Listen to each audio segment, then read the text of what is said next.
오늘 하나님께서 저와 여러분들에게 주신 말씀은 요한복음 13장 3절에서 15절까지의 말씀입니다. 제가 읽겠습니다. 저녁 먹는 중 예수는 아버지께서 모든 것을 자기 손에 맡기신 것과 또 자기가 하나님께로부터 오셨다가 하나님께로 돌아가실 것을 아시고 저녁 잡수시던 자리에서 일어나 겉옷을 벗고 수건을 가져다가 허리에 두르시고 이에 대야에 물을 떠서 제자들의 발을 씻으시고 그 두르신 수건으로 닦기를 시작하여 시몬 베드로에게 이르시니 베드로가 이르되 주여 주께서 내 발을 씻으시나이까. 예수께로 대답하여 이르시되 내가 하는 것을 내가 지금은 알지 못하나 이후에는 알리라. 베드로가 이르되 내 발을 절대로 씻지 못하시리이다. 예수께로 대답하시되 내가 너를 씻어주지 아니하면 내가 나와 상관이 없느니라. 시몬 베드로가 이르되 주여 내 발뿐 아니라 손과 머리도 씻어 주옵소서. 예수께서 이르시되 이미 목욕한 자는 발밖에 씻을 필요가 없느니라. 온몸이 깨끗하니라. 너희가 깨끗하나 다는 아니니라 하시니 이는 자기를 팔 자가 누구인지 아심이라. 그러므로 다는 깨끗하지 아니하다 하시니라. 그들의 발을 씻으신 후에 옷을 입으시고 다시 앉아 그들에게 이르시되 내가 너희에게 행한 것을 너희가 아느냐. 너희가 나를 선생이라 또는 주라 하니 너희 말이 옳도다. 내가 그러하다. 내가 주와 또는 선생이 되어 너희 발을 씻었으니 너희도 서로 발을 씻어주는 것이 옳으니라. 내가 너희에게 행한 것 같이 너희도 행하게 하려 하여 본을 보였느라. 이것은 하나님의 말씀입니다. 여러분 저 아이 누군지 아시죠? 예, 윌리엄입니다. 윌리엄. 윌리엄이 지금 세수를 하는 그런 장면입니다. 뭔가 되게 열정이 느껴지는 세수 장면입니다. 여러분 저희들 매일매일 세수하고 살고 있습니다. 매일 세수하는 이유는 얼굴이 우리들에게 아주 소중하기 때문에 그렇습니다. 예. 물론 이 중에서는 세수를 매일 안 하시는 분도 있을 것 같습니다. 솔직히 저는 퇴근하고 특히 야근하고 귀찮을 때는 세수 거의 안 하는 편입니다. 예. 어쨌거나 중요한 건 손으로 얼굴을 닦는 세수는 바로 나 자신을 위한 행위라는 것입니다. 우리가 종종 악수를 합니다, 여러분. 손으로 손을 잡는 것은 아주 매력적인 스킨십이라는 생각을 해보았습니다. 예배 후 토토콘에서 더 자세한 이야기가 나오겠지만 여러분 썸 타다가 그 손을 잡기 시작하는 그 시점에 여러분 마음을 아시죠? 굉장히 기분이 좋습니다. 조금은 사무적인, 좀 형식적인 악수도 실은 있습니다. 보통 성인 남성들이 형식적인 악수를 좀 즐기는 편인 것 같습니다. 근데 가끔씩 악수를 하면서 좀 허세를 부리는 사람들이 있습니다. 이렇게 꽉 쥐는 사람들 꼭 있어요. 예전에 직전 미국 대통령이 자주 그랬다고 들었습니다. 여러분 세수가 나 자신을 위한 것이라면 손과 손을 잡는다는 것은 서로를 위한 것이 아닐까라는 생각을 제가 설교를 준비하면서 해보았습니다. 한번 우리들의 시선을 이제 손에서 한번 발로 돌려보도록 하겠습니다. 여러분 사실 발은 신체에서도 별로 그렇게 매력적인 부위는 아닌 것 같아요. 특별히 우리가 그 발에다가 공을 들이는 편도 아닙니다.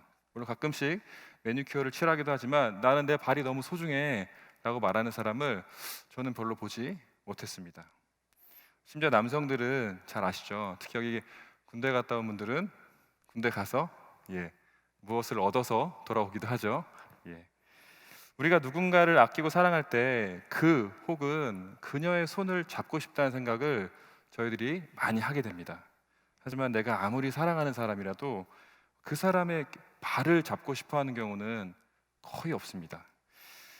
저도 저희 아내와 2013년에 막 썸을 타다가 상암동에 있는 아파트 부근에서 처음으로 손을 잡았던 날이 있었는데 그날이 주일 저녁이었는데 집에 돌아오는 길에 혼자 그 분위기에 취해서 굉장히 뭔가 몽환적인 분위기에 몽롱해져서 돌아왔던 기억이 있습니다. 하지만 제가 아내를 사랑하고 많이 아내를 아꼈지만 우리 아내의 발을 잡고 싶어 라는 생각을 해본 적은 한 번도 없었던 것 같아요. 근데 때로는 발이 손보다 더 정확하고 더 깊은 진실을 드러내기도 한다는 것입니다. 우리는 손이 아니라 의외로 발을 통해서 그 한 사람이 걸어온 인생을 유추할 수 있는 경우가 꽤 많이 있습니다. 우리 사진 하나 넘겨주시기 바랍니다. 여러분 저 별로 그렇게 보기 좋아 보이지 않은 발이 혹시 누구 발인지 아시나요? 예, 우리나라가 낳은 세계적인 발레리나 강수진의 발입니다. 저렇게 발이 우리들의 발과 좀 다른 모양으로 변한 이유는 연습을 되게 많이 해서 그렇습니다. 우리가 저 발을 볼 때 강수진이라는 사람이 얼마나 발레를 사랑했고 얼마나 그 발레를 위해서 인생을 몰입해 왔는지를 우리는 알 수 있습니다. 강수진 개인에 대해서는 알 수 없지만 그가 걸어온 인생에 대한 어떤 진지함을 우리들이 충분히 느낄 수 있다는 것입니다. 어쩌면 발은 우리가 생각하는 것보다 훨씬 더 중요한 존재일 수도 있겠다라는 생각을 해봅니다. 제가 이렇게 손과 발 이야기를 오래 하는 이유가 있습니다. 왜냐하면 오늘 하나님이 저와 여러분에게 주신 말씀에 손과 발 이야기가 아주 중요하게 등장하기 때문에 그렇습니다. 요한복음 1장 말씀은 말씀이 육신이 되어 우리 가운데 거하셨다라는 너무나 감격적인 말씀으로 시작을 합니다. 우리를 만나시기 위해 그 예수님께서 인간의 옷을 입고 이 땅에 오셨다는 것입니다. 그 예수님이 자신에게 주어진 사명을 정말 성실하게 또 정말 충실하게 그리고 정확하고 온전하게 감당하시고 마지막으로 이제 발걸음을 옮기신 곳이 바로 예루살렘이었습니다. 그 이튿날에는 명절에 온 큰 무리가 예수께서 예루살렘으로 오신다는 것을 듣고 종려나무 가지를 가지고 맞으러 나가 외치되 호산나 찬송하리로다 주의 이름으로 오시느니 곧 이스라엘의 왕이시여 하더라. 요한복음 12장 12절에서 13절에 등장하는 말씀입니다. 한마디로 예수님의 등장신입니다, 여러분. 사람들은 종려나무 가지를 듣고 호산나 우리를 구원해 주시옵소서 호산나라고 외칩니다. 사람들이 예수님을 향해 환호성을 지르면서 맞이합니다. 그래서 오늘이 바로 사순절 기간 중에서도 바로 종려 주일입니다. 예수님이 예루살렘에 입성하신 것을 기념하는 절기가 바로 오늘 종려 주일이라는 것입니다. 그런데 예수님이 인생의 마지막 시점에 예루살렘에 오신 이유가 높은 자리에 올라가서 권력을 누리고 그들에게 당장의 평화를 갖다 주고 권력을 뺏어서 자유를 바로 선포해 주고 그것이 예수님이 예루살렘에 오신 목적이 아니었다는 것입니다. 사실 사람들의 환호는 예수님이 별로 원하는 그 리액션이 아니었습니다. 오늘 본문 말씀에 등장하는 예수님의 예상치 않은 행동을 보면 예수님이 예루살렘에 오신 이유를 더 분명히 알 수 있습니다. 제자들과 식사하시던 예수님이 갑자기 자리에서 일어나십니다. 한번 제 이야기에 따라서 머리로 여러분 상상해 보시면 좋겠습니다. 그러곤 겉옷을 벗으시고 수건을 가져다가 허리에 두르십니다. 제자들이 궁금해합니다. 아니 우리 예수님 대체 뭐 하시는 거지? 대야에 물을 떠오십니다. 그러곤 몸을 굽혀서 앉으신 후에 제자들의 발을 잡으십니다. 그러곤 고개를 숙여서 제자들의 발을 따뜻하게 응시하시며 그 발을 씻기기 시작하십니다. 예수님은 자신의 손으로 제자들의 발을 잡으십니다. 여러분, 손으로 발을 잡는 것은 아주 중요한 의미가 있습니다. 그에게 나를 낮추고 그의 자리에 서겠다는 의미를 담고 있기 때문에 그렇습니다. 우린 여러분 세수를 할 때 손을 이렇게 위로 올립니다. 우리 악수를 할 때 손을 수평으로 뻗습니다. 그러나 우리가 누군가의 발을 잡으려고 한다면 고개를 숙이고 손을 의도적으로 아래로 내려야만 합니다. 여러분 실은 손으로 손을 잡는 것은 별로 어려운 일이 아닙니다. 예수님께서 제자들의 머리를 쓰다듬는다거나 제자들의 등을 이렇게 토닥여 주는 것은 사실 별로 어려운 일이 아닙니다. 근데 지금 예수님께서는 고개를 숙이시고 기꺼이 제자들의 발의 자리로 내려가시고 있다는 것입니다. 인간의 옷을 입고 이 땅에 오신 예수님께서 이제는 자신의 손으로 제자들의 발을 붙잡고 있습니다. 아니 붙드시는 정도가 아니라 그들의 발을 아주 깨끗하게 씻어주고 있다는 것입니다. 여러분 혹시 이 사진 아시나요? 너무 멋있는 사진 아닌가요? 제가 따로 설명드리지 않아도 여러분 느낌만으로도 충분히 알 수 있을 것 같습니다. 수년 전에 등장해서 되게 화제가 됐던 사진인데요. 예. 그 당시에 생태 원장이었던 최재천 교수가 한 어린아이에게 이제 상을 전달하는 장면입니다. 근데 저렇게 처음부터 무릎을 굽히려 했던 것이 아니라 수상을 해서 상을 주러 올라갔는데 순간적으로 저희 아이와 눈을 마주치고 싶었다고 합니다. 그런데 저 사진이 그 당시 엄청나게 화제가 되었습니다. 의도적으로 저 아이와 눈을 맞추고 있는 것이죠. 아마도 저 아이는 제가 잘 모르겠지만 저 장면을 평생 잊지 못하겠다라는 생각을 해 보았습니다. 참 아름다운 사진이 아닐까 싶습니다. 제가 이번 주 내내 세족식 본문을 묵상하다가 이 사진이 떠올라서 여러분과 한번 나누어 보았습니다. 오늘 본문의 시작 바로 전 요한복음 13장 1절에서 2절까지 말씀을 보면 아주 상반되는 두 가지 구절이 등장합니다. 1절 말씀에는 이제 곧 죽음을 맞이하시고 아버지 하나님께로 돌아가실 것을 예수님께서 직감하시고 사람들을 사랑하시되 끝까지 사랑하시기로 작정하셨다라는 말씀이 등장합니다. 근데 그 후에 2절에 전혀 상반되는 말씀이 등장합니다. 어떤 말씀이 등장하냐면 마귀가 예수님의 제자 가룟 유다의 마음에 자신의 스승 예수님을 돈을 받고 팔아 넘기려는 생각을 집어넣었다라는 말씀이 등장합니다. 끝까지 사랑하시는 예수님이 있고 바로 뒷구절에 그 예수님을 돈을 받고 팔아 넘기려는 가룟 유다의 모습이 등장한다는 것입니다. 이 상반되는 상황 속에서 예수님이 택하신 행동은 어쩌면 생뚱맞을 수 있는 바로 세족식, 제자들의 발을 정성을 다해 씻기시는 거였습니다. 자신의 손으로 제자들의 발을 붙들고 그들의 발을 깨끗이 씻으십니다. 당황해서 세족식을 거부하는 베드로를 향해서 예수님께서는 자신의 손으로 제자 베드로의 발을 씻기는 것이 얼마나 중요한 것인지 강조하십니다. 근데 예수님의 목적은 자신의 사랑을 전하고 내가 준 만큼 그 사랑을 받으시는데 목적이 있지 않았습니다. 여러분 보통 아마추어 풋내기들이 사랑할 때 범하는 실수가 뭔지 아시죠? 내가 준 만큼 받으려고 하는 것, 내가 준 만큼 모자라면 억울해 견디지 못하는 것, 예. 연인 간에 카톡 씹히면 견딜 수 없는 것, 예. 풋내기들의 모습 중에 하나입니다. 근데 저는 지금도 그런 것 같아요. 사랑 그 자체이신 예수님의 목적은 실은 다른 데 있었습니다. 예수님께서 이렇게 말씀하십니다. 선생인 내가, 너희들의 주인 내가 너희의 발을 씻어 주셨으니 이제 너희도 서로 발을 씻어 주어야 한다 라고 제자들을 향해서 말씀하십니다. 여러분 참 부담스러운 말씀이죠. 예수님께서 지금 저와 여러분들에게 말씀하고 있는 것입니다. 너희도 서로 좀 발을 씻어주면 좋겠어 라고 얘기하시는 겁니다. 여러분 실은 우리들의 본능은 늘 세수에 머물러 있습니다. 세수하는 것은 전혀 어렵지가 않습니다. 혹시 이 중에서 세수하기 전에 두세 시간씩 고민하는 분들이 있나요? 저희 집에 5살 된 둘째도 세수하는 건 별로 어려워하지 않습니다.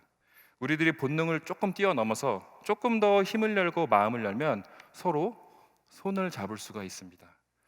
우리는 서로 손을 잡으면서 유익을 얻을 수 있습니다. 친분을 획득할 수 있고 인맥을 획득할 수 있고 또 그 사람으로부터 감정을 얻을 수 있습니다.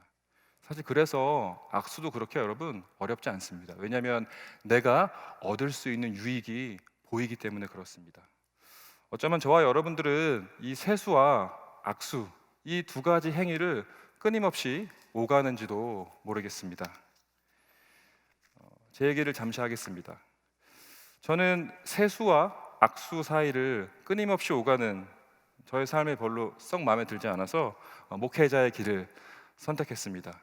제가 20대 후반에 제 삶을 제가 정말 정직하게 들여다보니까 정말 내 스스로에게 정직하게 질문을 해보니까 제가 맨날 세수랑 악수만 하고 있더라고요, 여러분. 그거는 차선의 삶이 될 수는 있지만 최선의 삶이라는 생각은 별로 들지 않았습니다. 그러다가 29살 가을에 하나님이 저에게 요한복음 6장 27절 말씀을 강하게 제 가슴속에 밀어 넣으셨습니다. 그 말씀이 이런 말씀이었어요. 썩을 양식을 위해서 일하지 말고 영생하도록 있는 양식을 위해서 일하라 라는 말씀이었습니다. 그래서 제가 택한 길이 목회자의 길이었습니다. 당시 저는 그런 마음이 있었어요. 무슨 깡으로 그런지 모르겠지만 소재웅이 살아낼 수 있는 최선의 삶을 살고 싶다. 차선 말고 최선의 삶을 살고 싶다라는 갈망이 있었는데, 그랬을 때 제가 택한 길이 바로 목회자의 길이었습니다. 저는 여러분 모두의 마음에도 저와 똑같이 최선의 삶을 살고 싶다는 갈망이 있다고 확신합니다.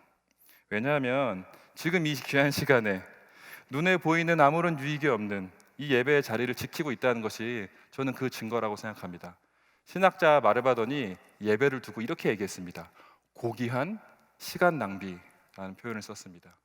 고귀한 시간 낭비. 여러분 와닿지 않나요? 최선의 삶을 산다는 건 세수와 악수의 삶을 좀 뛰어넘어서 손으로 누군가의 발을 잡는 것으로 옮겨간다는 것을 의미합니다. 이건 철저히 나의 본능을 거스르는 행위입니다.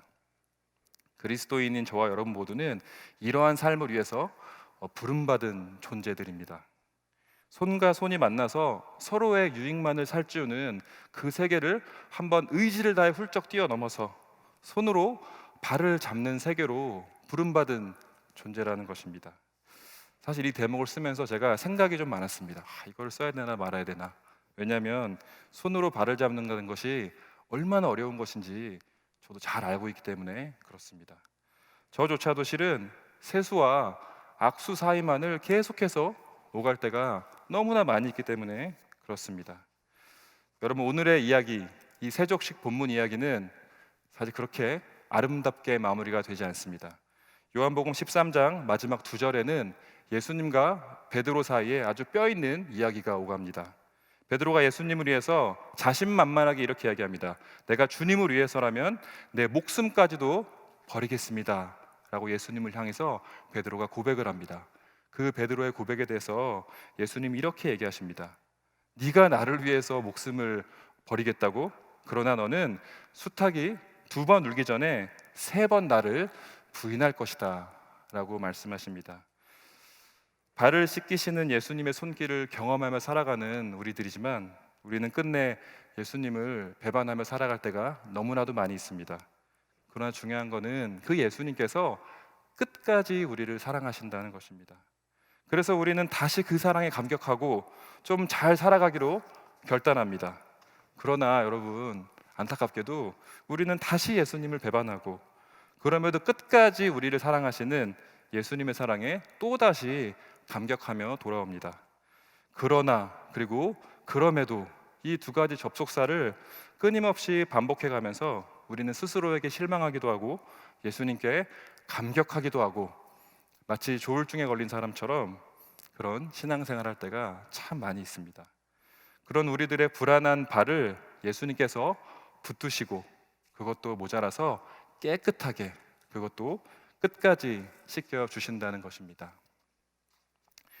이번 주부터 사순절 고난주간이 시작됩니다. 고난 받으시는 예수님께서 여러분과 함께 영광의 부활절까지 뚜벅뚜벅 함께 걸어가실 겁니다. 그 예수님께서 저와 여러분들에게 요청하시는 2가지, 여러분 많지도 않습니다. 딱 2가지 사명이 있습니다. 첫 번째 뭐냐면 예수님이 닦아주신 그 우리들의 발을 가지고 최선을 다해서 그리고 당당하게 살아가는 것입니다.